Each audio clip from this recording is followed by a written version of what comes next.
Depuis le départ de David Pujada en 2017, Anne-Sophie Lapix est devenue le visage emblématique du 20h de France 2. Des apparitions sur le petit écran qui lui valent parfois quelques critiques. Profitant de la venue de la journaliste sur le plateau de l'émission Quotidien, diffusée ce vendredi 8 décembre sur TMC, Yann Barthès a souhaité revenir sur les reproches qui ont été faits à la compagne d'Arthur Sadoun. Dans vos interviews, on vous a reproché d'être trop cassante. D'après vous, est-ce que c'est une remarque misogyne ? Lui a-t-il alors demandé. Après avoir répondu négativement à cette question, Anne-Sophie Lapix s'est penchée sur les autres commentaires qu'elle a dû affronter. On me reproche parfois de beaucoup sourire. Et puis quand je me force à ne pas sourire, ce qui n'est pas forcément facile, on me dit que je fais la gueule et que je n'aime pas la personne, a-t-elle révélé. Avant de poursuivre, c'est très compliqué de trouver la bonne attitude dans le regard de l'interviewé en fait. En revoyant les images de son échange avec l'ancien Premier ministre Édouard Philippe, la mère de famille a confié que tous ses sourires avaient été interprétés comme un manque de respect. À partir de ce moment, la journaliste de 51 ans a vraiment essayé de faire la gueule.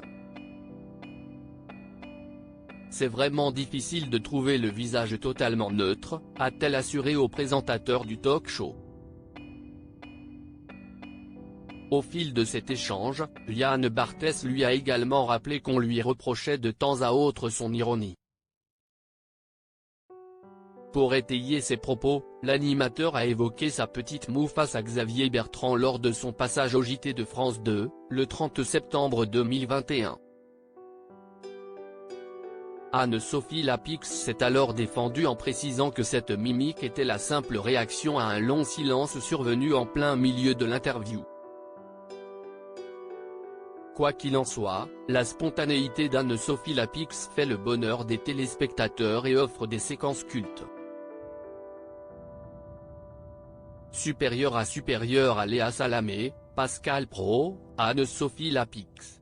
Découvrez les journalistes quand ils étaient plus jeunes. Anne-Sophie Lapix trop sèche en interview ? Je suis parfois obligé. L'ironie et les sourires ne sont pas les seules choses qui ont été reprochées à Anne-Sophie Lapix. Bien souvent, la journaliste est pointée du doigt pour sa pugnacité.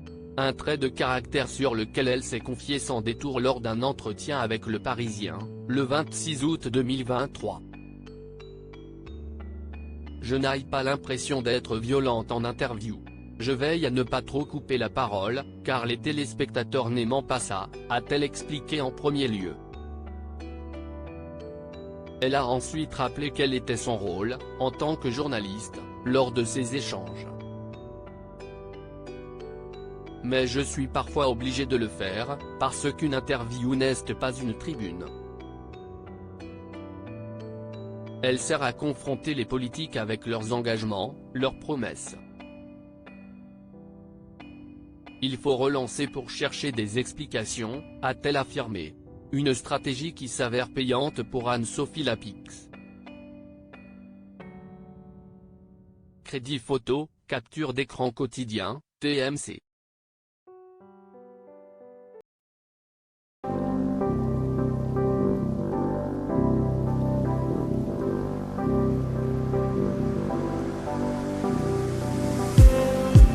Just need some